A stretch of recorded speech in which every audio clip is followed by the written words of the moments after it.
আমার বিরিয়ানি প্রায় কমপ্লিট, শুধু দমে দিতে হবে। এরকম আলু বিরিয়ানি যেহেতু হবে, তো আলুগুলো 80% মতন সেদ্ধ করেছি। আর এগুলো এখন কিন্তু দেখো গ্রেভিটার মধ্যে একদম নিচের দিকে থাকবে আলু। হ্যাঁ, আর উপরে পুরো ভাতটাই দিয়ে কি উপরে পুরো ভাতটা দিয়ে দেবো?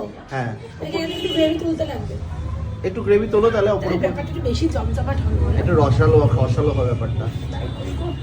কাছেই তুলে নিই, এক বাটি তুলে রাখো তাহলেই ভালো লাগছে। দেখো হাতে গরম লাগবে গরমের জন্য কিছু দিয়ে ধরো। সমস্যা জীবনে। এটুকু তো হয়ে যাবে না? হ্যাঁ, ওটা উপর থেকে দিয়ে দেবে একটা লেয়ারের পরে, দারুণ লাগবে। আমার খুব খুশি হয়েছে, এটা কেমন হবে।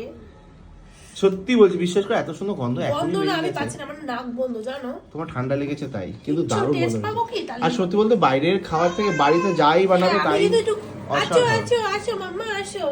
আমার মেয়ে ওখানে খুব ব্যস্ত, মানে ও আগে খাবে আর কি। এটা বাইরে কি দেওয়া থাকে না থাকে, তার বদলে ঘরে যা বানাবে তাই ভালো।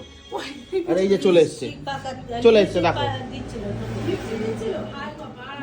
খুলে আমার আঙুলে আমাকে দিয়ে দিল। তুমি লিপস্টিক পরছিলে ঘরে? দেখো যে এখনই লিপস্টিক পরছে।